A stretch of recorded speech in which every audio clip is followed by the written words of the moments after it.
Hello everyone and welcome to our ongoing Tarot On during the pandemic of 2020. So what I thought we'd do today, Derek Bain had asked for a little tippy toe into tarot. So we're going to into the Thoth tarot. It may be a very short session today because I'm feeling a bit tired today, but Derek had asked for us to start to take a look at the Thoth tarot, and the Thoth is a very popular deck, and there's a lot of maybe miscomprehension about it, and so I'd like to give everyone, even if you're a beginner, even if you have no interest in the Thoth deck, a little bit of an introduction to the Thoth tarot, and then we're going to read as we move into the fourth house of our bedtime story, and just for purposes of mapping it, let's just go on to our handy tree of life. So we went through the spears and knives of Gibora across the strength path, and we're approaching the fourth palace, Chesed, and something very strange happens as we get into this area and underneath the abyss here, before we go into this upper area where it all gets a bit strange. And in the story we also come back down the tree as well, so we have another description to come along of some of the paths leading down the tree as well as going back up them. So hello to everyone, I hope everyone is doing okay in their various stages of lockdown at the moment. So as I say, we're going to cover the Thoth tarot. The backs are very Rosy Cross styled. This is the Golden Dawn version of the Rosy Cross with the colour symbolism, the elemental symbolism all drawn onto it. So as I say, we're going to cover the Thoth tarot. And in terms of the material, I've written a trilogy of books on the Thoth tarot, cunningly called Volume 1, Volume 2 and Volume 3. Let's put them in the right order. There we go. So they're basically three books. This one is thicker, even though it only covers the majors, because I give a full introduction to Crowley's life, Thelema, and cover alchemy and Kabbalah, sexual magic, and all of the various other subjects that one needs to get at least a handle on in order to really appreciate what Crowley has done with his deck. The second volume covers the minor arcana, and the third volume covers the court cards, and also, more importantly, a complete analysis of all of the tarot card readings that Crowley did, that we have a record of from his journals and diaries. And all of these are informed from my own fascination with Crowley over the last 35 years, and having access to his original journals, diaries, notebooks on various occasions in different collections over the years. There's still a few unpublished pieces by Crowley, particularly on tarot, that I managed to sneak in references in those particular books without breaking any sort of copyright considerations on Crowley's unpublished material. So I managed to sneak those into those books in case I never got another chance to do it. So Alice Crowley developed the Thoth tarot towards the latter half of his life, latter part of his life, and he was basically trying to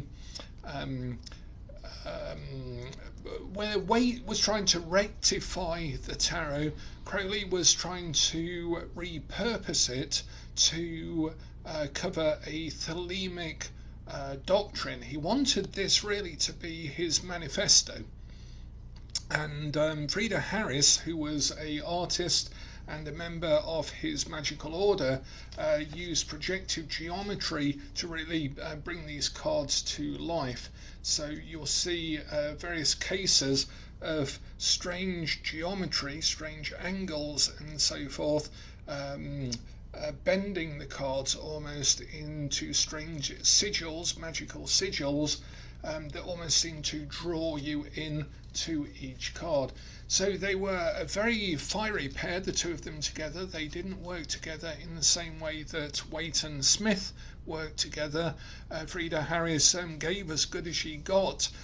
We have their correspondence that survives, most of it, and we can see that Frida Harris was had her own ideas of how the cards should go, and sometimes the cards had their own ideas of how they should go, and Frida Harris wrestled with the card as she was doing it. It took them 5 years to do the deck, and during that time they were going through the Second World War, so the letters mentioned things like rationing and bunkers, and at one point the paintings were kept in a air raid shelter at the bottom of Lady Frida Harris's garden, and Crowley was often complaining about money, as he often did, and really dictating what he wanted to see in the cards. Now, when he came to write the Book of Thoth, which, have I got it near to hand? I don't have it near to hand, but when he came to write the Book of Thoth, the companion piece to this, he really did it in a hurry. He literally forgot to write about the minor arcana, and then realised that he had to do it at a very short deadline, and in his diary he basically put, oh shit, that he had got to write about those as well. So the Book of Thoth, the book called the Book of Thoth that accompanies the tarot cards called the Book of Thoth, or the Thoth Tarot, is a very confusing, rushed masterpiece. Someone described it in terms of literary criticism as being one of the first hypertextual guidebooks, because quite often in one piece of it you have to link from one place to another to make sense of what Crowley is saying. And because it was towards the end of his life,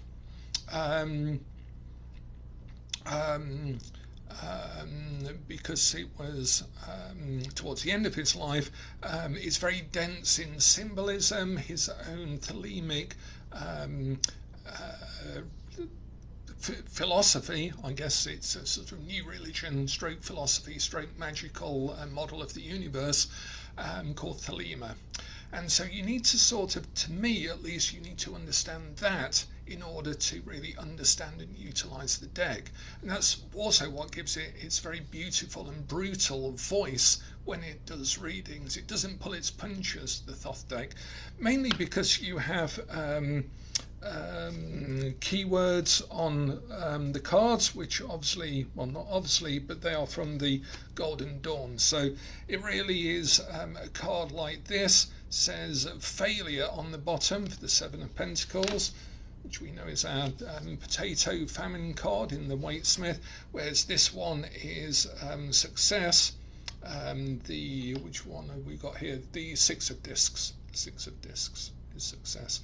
And we know the difference between success and failure on the Tree of Life, because we know that the 6 is in the middle, so it's far better placed, whereas the 7 is off on one of the pillars, so it's unbalanced, so that will lead to intrinsic failure because it's out of balance.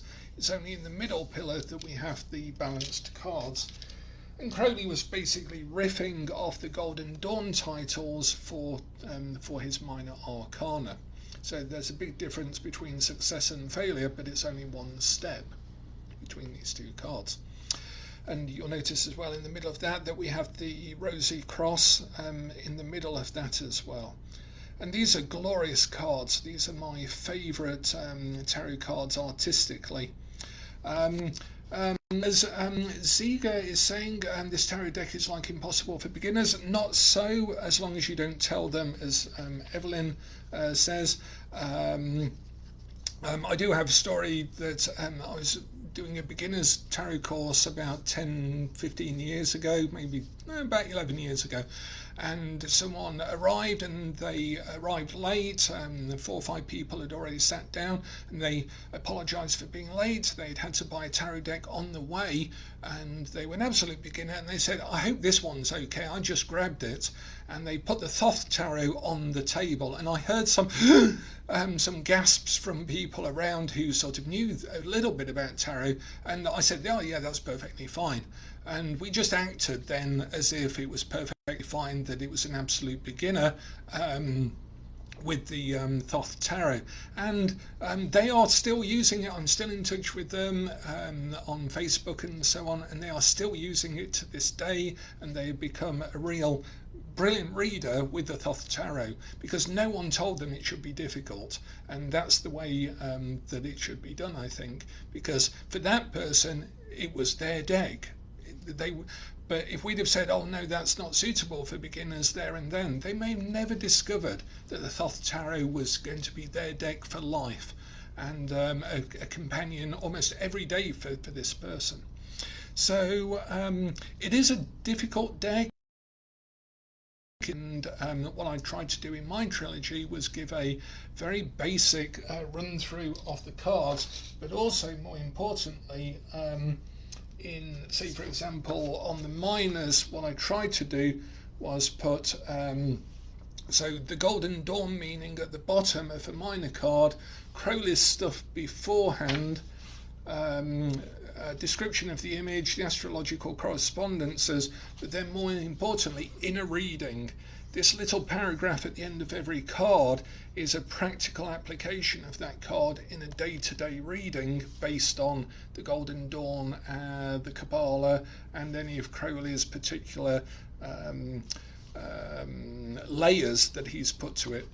Because basically in the Book of Thoth he was trying to impress the intelligentsia that he believed would go to the gallery that Frida Harris was exhibiting the paintings in, and because he was into he wanted to promote the law of Thelema constantly. He felt that the university people and the scholars and the art critics who might go to a gallery show and who were connected with Lady Frida Harris, who had political connections, would be the people to impress with his new religion of Thelema, his new magical religion, magical philosophy. And so the Book of Thoth is written from that perspective. That makes it very difficult to use as a guidebook, and a number of people have reinterpreted it or just basically recopied Crowley's stuff, and it's very difficult not to when you're writing about the Book of Thoth.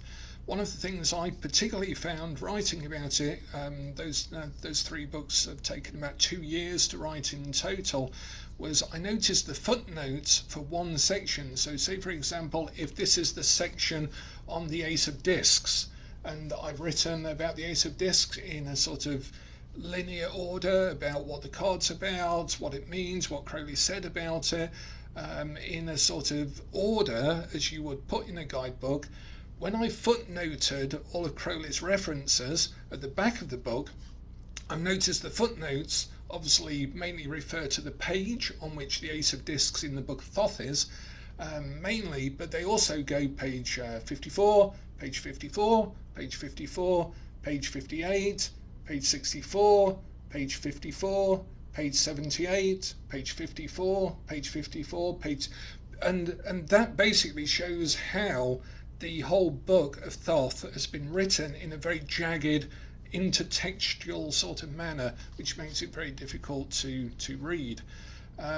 However, I do recommend to beginners, if you're going to buy a number of decks, then buy the Thoth deck and the Book of Thoth amongst them, because it will be a lifetime of study, and it will reward you massively the deeper you go into it. You don't have to become a Thelemite, you don't have to join the OTO, the Order of the Templi Orientis, in order to appreciate or use the deck. You can appreciate it just for its strange enigmatic artwork, and then slowly understand some of the concepts beneath it. and it reads very well as a sort of Golden Dawn deck other than the majors. A 3-card reading from the Thoth Tarot, I could give that a go, but we'll see if we've got time to do that. What I've done in the books is actually showed how Crowley read the cards, and of course he never used the Thoth deck. This is the weirdest thing. Crowley never used the Thoth deck for a reading because it wasn't published in his lifetime. When Crowley had these images, they were paintings by Frida Harris, which now live in the Warburg Museum, somewhere exhibited at the biennial in Venice a couple of years ago. But all 78 paintings still exist, which is great, and they were a few years ago restored by the Warburg Museum with funding from the OTO, I believe. So unlike the Waite-Smith deck, which was published in their lifetimes, but again we have no record that Waite and Pamela Colman-Smith ever read with that deck, because Pamela Colman-Smith converted to Roman Catholicism, if I can get my teeth in, Roman Catholicism shortly afterwards, like really shortly after painting that deck. So the Golden Dawn, the members of the Golden Dawn used Itelia type decks and European decks and never used a Golden Dawn deck. Waite and Smith probably never used the Waite-Smith Tarot, and Crowley never used the Thoth Tarot. Isn't that weird when you think about it, that all of these designers never used their own decks ever? And of course Pamela Colman-Smith did the Waite-Smith Tarot in 5 months, and the Thoth deck was done in 5 years. So there's a big difference between the artwork and the work of the 2 decks. Yes, there is a lot of hidden stuff inside them at a very granular layer. There is a little bit in the Waite-Smith deck, but certainly in the Thoth there's a lot of detail that isn't so obvious once they're reduced into smaller cards. What I have done, I've got a mailing list that's mentioned in the books, where I spent a little while sort of doing high-res scans of the cards and then breaking them down into separate sections, but unfortunately I'm not given permission by the OTO to use the images.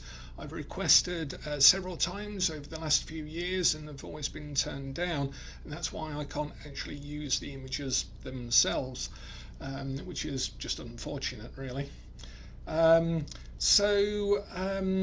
Right, I just want to briefly mention a couple of weigh-in things in order to appreciate this deck, and then perhaps I can do a very quick example reading just with 3 cards, or just show you how I might read this slightly differently to a Waite-Smith deck. The first thing we need to understand about this deck, and why I'm waving this card, is about aeons. And it's really an important concept because it runs throughout the whole deck, particularly the major cards, that Crowley had a belief in what are called the aeons. And these are passages of time that humanity goes through, and Crowley saw himself as being the prophet of the new aeon, of a new age. And of course he took this from his very religious Plymouth Brethren upbringing, sort of transliterated to a avant-garde Thelemic approach, and so he merged all of his bohemian lifestyle and philosophy and thinking, science, psychology, alchemy, everything that was in his head into a philosophy that still had a very religious underpinning underneath it. It's a sort of area called eschatology. It's about the end of the world and about how the ages of humanity go along.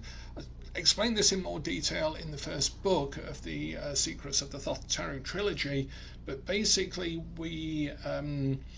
Crowley took from Eliphas Levi, who took from an earlier French mystic, Christian, whose name just escapes me at the moment. But each of them saw a series of ages where the church would fall, would rise again, where Christ would return, and so forth. Usually around their own lifetime. So most people thinking of the end of the world think about it happening in their own lifetime. So Crowley saw himself as the prophet of a new aeon, a new age, which started in 1904 when he was in Egypt and he had a mystical experience and he received from a strange voice coming from the corner of the room over 3 days something he called the Book of the Law. And the Book of the Law is a small pamphlet sized thing about this big when it's published. And it's full of mystical allusions, basically about the three gods that we see on this particular card. And in effect, the aeon of Isis, the mother, Osiris, the father, and then Horus, the son. And Horus comes in two forms, a sort of warrior form and a childlike silent form. So Horus has two different aspects. The Egyptian gods are very useful because a lot of them have 4 or 5 different aspects depending on how you want to look at them. And that's because of the way that ancient Egyptian mythology was very syncretic, and if tribes merged and villages merged, they would often marry their gods together, even if they had to be brother and sister and so on. And so the gods reflected that sort of intermingling quite well. So Crowley saw that there was an aeon of a sort of golden age, really, of the mother, of the goddess worship, agriculture, and so forth.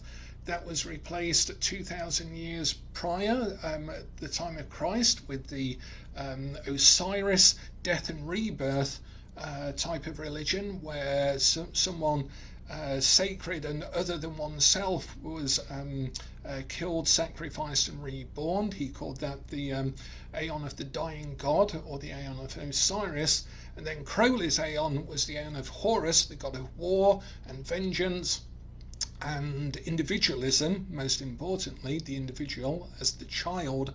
And he saw that as lasting 2,000 years as the other aeons had preceded it. And that's embodied in this card. He took the names, actually I think he stole them from the Golden Dawn. If you look at the New Dawn for Tarot book that Derek Bain did a lot of the research for, with the Golden Dawn archives and the cards in the Golden Dawn, or the sketches of the cards in the Golden Dawn, we can see on the Last Judgment card, of which this is the Aeon version, on the shin, we actually see Horus, Isis, and Osiris, and Typhon, the destroyer god, written on that card. And I had this idea that Crowley saw that in the ritual, and it just blew his mind that the end of days that he'd been brought up with was actually replicated with Egyptian gods that he could then still have the same idea with, but not be caught in his old religious upbringing. So as a sort of rebellion, but a sort of reaction to it, he then countenanced them in these different forms. That makes sense. So we have Isis, Osiris, and Horus as a new age. And that's what that card means. It's a new age. There's little fetal type figures in the shin at the bottom here, and there's lots of other like blood symbolism and womb. You can see this is almost like a diagram of the vulva and so forth. There's a lot of sexual symbolism in the cards that is so obvious that you might actually think he didn't really do that, but he and Frieda Harris did really embody a lot of sexual symbolism in these cards. And the Magician, and the way Crowley describes it is, if we see the Magician, I'm sorry to put it like this, but it does demonstrate what we're talking about. There's a very sort of sexual symbolism here with the white Mercury sort of launching out off this card. And Crowley wasn't he didn't hide the sexual symbolism in this. He hides it slightly in description, but he didn't hide it in the cards themselves. It's very obvious. So I think we have to understand that Crowley was talking about Thelema, and by Thelema he meant will.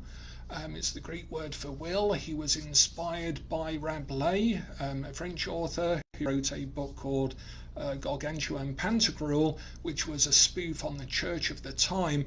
And in that book, Gargantua and Pantagruel, Rabelais talks about this abbey of Thelema, where everyone is very noble, everyone lives a free life, they're free of the church and their restrictions, and they all do what they want, but they all do it perfectly, and it's a utopian vision.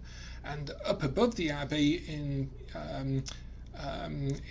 Gargantua and Pantagruel is described the abbey, and the archway actually says, "Love and do as thou wilt." And in effect, that is Rabelais' reworking of a earlier Christian mystic, Augustine of Hippo. And what he said was, if you love, then anything you do will be right. That is to say, because from a Christian perspective, God is love, if you do something in love, then it will always be what is God's will, what is right. So Augustine of Hippo said, love and then do as thou wilt, whereas what Rabelais said was, do what thou wilt. Crowley reworded the whole thing in Thelema to say love is the law, but love under will. So he saw love as being very important, but will and intent and attention and focus being the thing that made a difference between a magical life and being a Thelemite and a non-magical life. He described most people as going left and right like a boat, never in one direction, often undoing what they had already done and going side to side and never getting anywhere, whereas one should have a direct will and then follow that will, find one's will, and then follow it to the end, no matter what that was, as a duty, as a responsibility. So that deck really embodies this idea that we go ourselves through the ages, through three ages, sort of mother, father, child, but then there's a postulated age after that called the age of Mart, which we see embodied on this card, which isn't for another 2,000 years, where we have a far more almost global consciousness, where there's a more collective awareness, and where the individual has become more of a one mystic working with this, a magician who passed away a little while ago, Maggie Ingalls. She wrote that it was more like a hive consciousness or a global consciousness. And there are a lot of books that have been written, both fiction and non-fiction, about a future global awareness, whether we're fastened together by technology inside our heads, whether we all share a matrix, or whether we have some sort of cosmic global awareness. But people see that as being part of our future, and Crowley saw that as well, that the age of the individual, so we go from a sort of agricultural, pagan, goddess worshipping age, that we would then move through a very controlled religious age, full of constraints and rules and dogma and belief in a dying and reborn God on our behalf. Then we go through a new age of individualism, of free will, of duty, of everyone finding their own way and being individuals, and then we would merge into a sort of more global consciousness over time, within about 2,000 years. And it's quite interesting to see that those can be paralleled in one's own life as well. So that's one of the ideas that Crowley has embodied within that deck. So if you understand a bit about aeons, and you understand a bit about those gods and goddesses, and if you understand a little bit about Thelema, that's the first linchpins that you need to unlock the whole deck. A bit of Golden Dawn awareness as to where the cards fit in terms of Kabbalah to understand the keywords on them, but basically Aeons and Thelema, do a little bit of research about that, and that will help you unlock a lot of the deck and take the scariness out of it, and perhaps unlock some of the things that are in the Book of Thoth. And also knowing that the Book of Thoth is more like a jumbled up set of web pages by a very uncoordinated web designer that's jumbled all of the menus about, but the whole book is one piece. But you're just getting lots of fragments of it, even in one card, and a description of one card. Don't expect to read it like a modern book or a guideline. The Borg is actually a good example of the negative side of a cosmic consciousness. There is a book, a Russian book, a science fiction book, which I write about in the Magister, and that talks about the worst side of a cosmic consciousness, because obviously looking at it from a more the negative side of a communist state, predicting a future sort of communal state, like a meta-communal state, is actually quite a terrifying vision. As Lily is saying, she's already launched into a major Thelemic schism and religious argument and so forth as to whether all of these aeons are running parallel to each other, or we can access them all simultaneously, because in the future maybe time doesn't quite work in the way it does now, blah blah blah. So yeah, go down that rabbit hole. It's a way into that deck. To answer a practical question that I can see, some of the cards, Frieda Harris designed at least 13 of them before Crowley was happy with the one that he wanted. Some of them she got right first time, according to Crowley. Some of them they argued about and they came to a compromise, and you can see this in their published letters. The reason that there are 3 magician cards is because we know that a deck of cards of 78 cards is printed on sheets, square sheets, rectangular sheets, so quite often there is a couple of gaps at the bottom that usually have a blank card and a publisher's card, and that makes 80 so that you get a full sheet, because otherwise you just have 2 blank cards that aren't much use.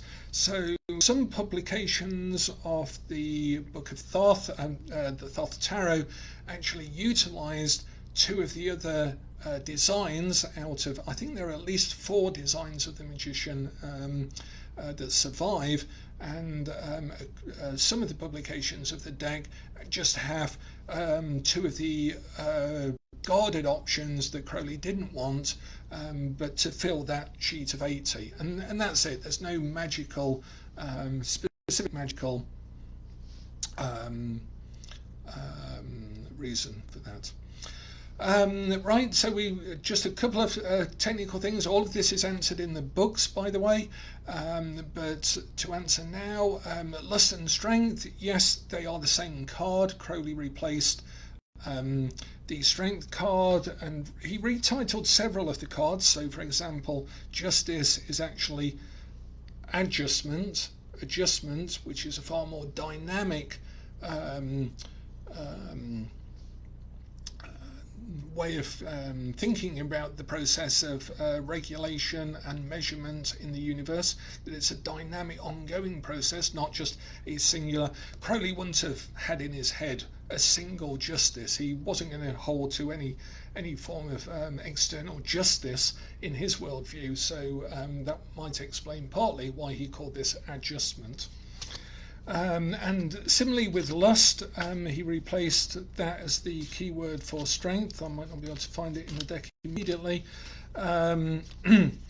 but he did that because he wanted a lot of the biblical and sexual symbolism to be demonstrated in these cards. Some decks do have what's called the unicursal hexagram, which is a form of having the hexagram of planets, so that you can draw it in one go in a ritual, so that you can actually draw this shape in one go within a ritual. And Crowley developed this as a solution to one of the problems in the Golden Dawn rituals, where you have to draw a sort of hexagram in two triangles, whereas this you can draw in sort of one go. And the publishers obviously decided that that would look suitably mystical within the deck. But also you can draw that on the cards on the top of the deck before you do a reading and tap it, and I used to do that sometimes when I was reading with the Thoth deck, draw the unicursal hexagram, which is obviously Tiferet, which is the balance in the middle of the tree, before doing the reading. Okay, that sort of briefly answered those questions. Again, I've tried to answer most of the common questions in the books. Okay, yeah, Crowley was far more involved. We have sketches that Crowley did, and we can actually see that he, for example, the Empress, he drew the symbol of salt, the alchemical salt, with the belt of the planets in the middle, so it's a circle with a line. And then Frieda Harris used that as a template to actually draw the card onto. Excuse me. A lot of the cards, for example, those who were here at the first, when we were first discussing Kabbalah, might now see Ein Sof Eir is drawn as these three loops, and we have these sort of three Sephiroth descending from the sort of fool's genitals almost here, because the fool represents that freedom of the Ein Sof Eir on that card.